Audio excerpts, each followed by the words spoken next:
प्यारे दोस्तों नमस्ते। आइए हम सुनते हैं शंकर भगवान की एक रोचक कहानी।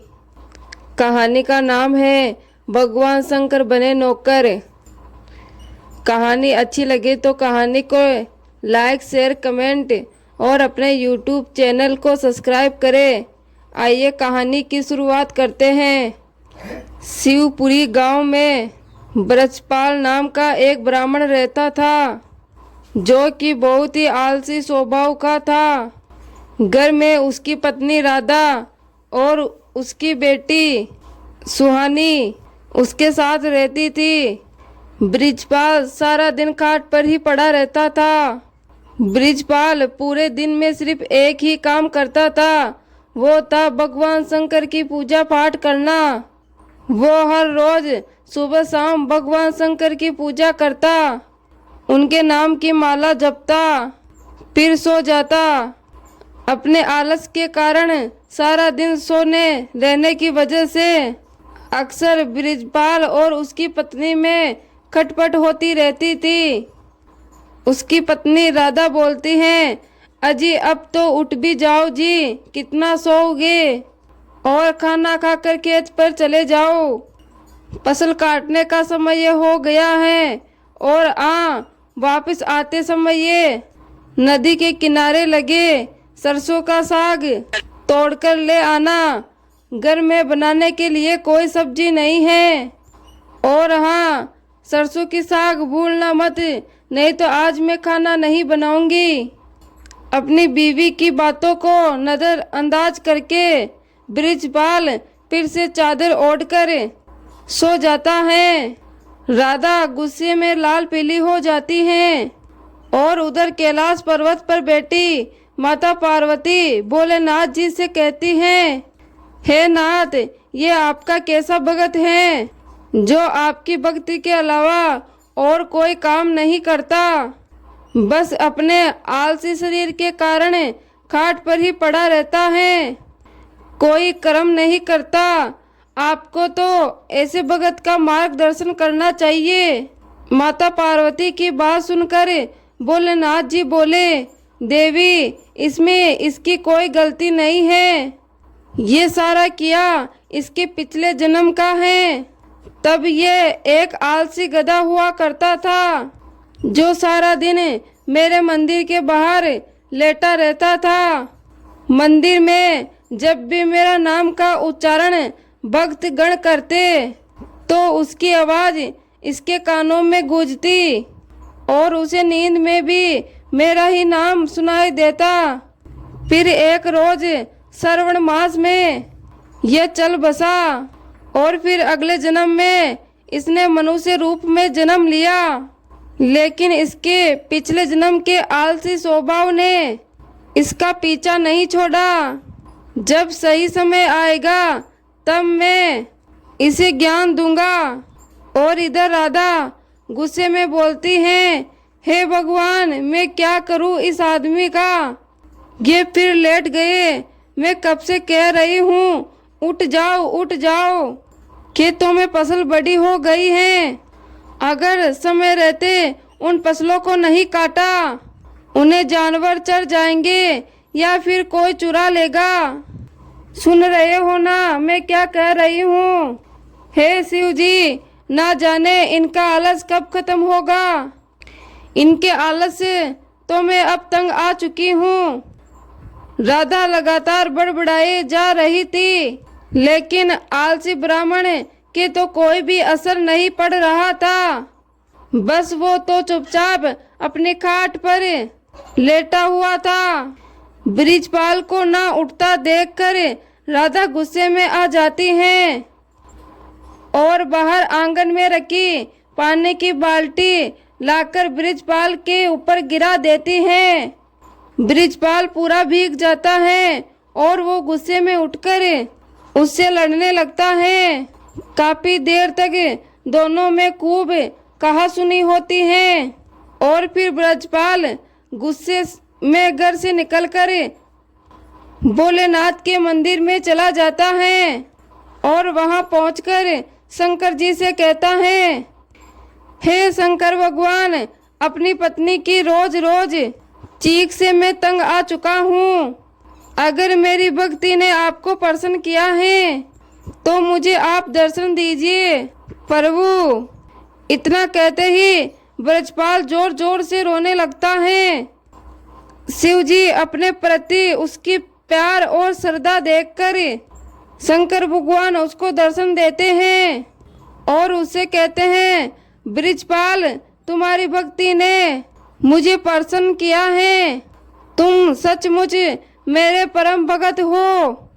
कहो तुझे मेरे से क्या वरदान चाहिए। ये बात सुनकर ब्रजपाल बोला, हे प्रभु मुझे ऐसी कोई चीज दीजिए जो मेरी हर बात माने और मेरा सारा काम कर दे। ये बात सुनकर शिव जी बोले, ये लो मेरा छोटा त्रिशूल। तुम इस त्रिशूल को जहाँ भी रखोगे वो अपना काम खुद ही करने लग जाएगा और काम पूरा होने के बाद ही रुकेगा। और लेकिन हाँ, तूने इसे काम के लिए मना किया तो ये हमेशा हमेशा के लिए गायब होकर वापस मेरे पास आ जाएगा। भगवान शंकर उसे त्रिशूल देकर अंतर्ध्यान हो जाते हैं। त्रिशूल देखकर ब्रजपाल ये सोचकर बड़ा खुश हो जाता है कि अब से उसे कुछ भी काम नहीं करना पड़ेगा। इसके बाद वो त्रिशूल लेकर घर पहुंचता है और अपनी बेटी और अपनी पत्नी को त्रिशूल के बारे में सारी बात बताता है। अगले ही दिन सुबह ब्रजपाल ने भगवान शंकर का नाम लेकर उस त्रिशूल का इस्तेमाल शुरू कर दिया। वो जैसे ही त्रिशूल को घर के बीचों बीच रखता तो सारे घर में अपने आप ही सफाई हो जाती। वो जिस भी चीज पर उस त्रिशूल को रख देता वो अपने आप काम करने लग जाता। खेतों में रख देता तो अपने आप सारी फसल ही कट जाती। ऐसे ही करते करते कई दिन बीत जाते हैं। एक दिन राधा अपनी बेटी सुहानी के साथ अपने मायके चली जाती है तो ब्रजपाल त्रिशूल को गैस के पास रखकर कहता है, मेरे लिए जल्दी से स्वादिष्ट भोजन तैयार कर दो।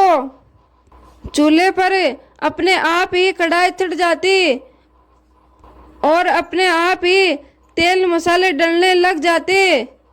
देखते ही देखते स्वादिष्ट पकवान बनकर तैयार हो जाते हैं जिन्हें ब्रजपाल बड़े ही चटकारे लेकर खाता है। वाह वाह कितना स्वादिष्ट भोजन बना है। वाह वाह वाह क्या स्वाद है, मजा ही आ गया। रोज भाग्यवान के हाथों का भोजन करके तो मैं पक ही गया। सच में कमाल का है ये त्रिशूल। खाना खाकर ब्रजपाल आराम से गहरी नींद में सो जाता है और फिर अगली सुबह जागता है तो कुएं के पास जाकर त्रिशूल से कहता है, जल्दी से मेरे लिए नहाने के लिए कुएं में से पानी निकाल कर इस बाल्टी में भरा जाए। कुएं में से पानी निकालना हो, पौधों को पानी देना हो, घर की साफ सफाई करना हो, कपड़े बर्तन सभी तरह के काम वो त्रिशूल ब्रजपाल के कहते ही कर देता। ब्रजपाल बगीचे में पड़ी पाइप के पास जाता है और अपने त्रिशूल को उस पाइप से छुआते हुए कहता है, पाइप जल्दी से लगे इस बगीचे में पेड़ पौधों को अच्छे से पानी दे दो। पाइप पौधों में पानी देने लग जाती है। फिर आलसी ब्राह्मण खुश होकर सोने के लिए चला जाता है, लेकिन सोने के कुछ देर बाद ही लाइट चली जाती है। फिर वो त्रिशूल को हाथ पंखा पर रखते हुए कहता है, हे हाथ पंखे, जब तक लाइट नहीं आ जाती तू इस पंखे से मेरे हवा करो। उसके ये कहते ही हाथ पंखा उसके हवा करने लगता और जैसे ही कुछ देर बाद लाइट आती है तो वो हाथ पंखा अपने आप बंद हो जाता है। एक दिन ब्रजपाल को बड़ी तेज भूख लग रही होती है। उसने खाली थाली अपने सामने रखी और जमीन पर बैठ गया। वो त्रिशूल को थाली में लगाकर कहने लगा, अब इसमें से जल्दी जल्दी स्वादिष्ट पकवान बनकर आते जाए। कुछ ही देर में कई तरह के पकवान थाली में आते गए। ब्रजपाल खाने को देखकर सोचता है, कितना अच्छा होता अगर मुझे अपने आप खाना ना पड़े और खुद ही मेरे मुंह में सारा खाना चला जाए। ऐसा कहकर वो त्रिशूल को प्लेट पर लगाया और कहने लगा, अच्छे अच्छे पकवान जल्दी से मेरे मुंह में आ जाए। उसके ऐसा कहते ही थाली में से अच्छे अच्छे पकवान निकलकर उसके मुंह में जाने लगे और वो बड़े ही मजे से उनको खाने लगा। पर यह मजा उसके लिए कुछ देर तक का ही था।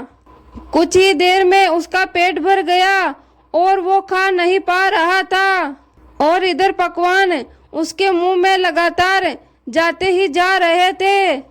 उसका पेट और मन पूरी तरह से भर गया था। वो जैसे ही उन्हें रोकने की बात सोचता है, वैसे ही उसे भगवान शंकर की कही बात याद आ जाती है, जिसमें उन्होंने कहा था, अगर त्रिशूल को काम करते हुआ रोका जाएगा तो ये वरदान वहीं समाप्त हो जाएगा और ये त्रिशूल फिर से शंकर भगवान के पास पहुंच जाएगा। तभी राधा अपनी बेटी स्वानी के साथ मायके से लौटकर चली आती है। वो दोनों ये सब कुछ देखकर हैरान रह जाती हैं।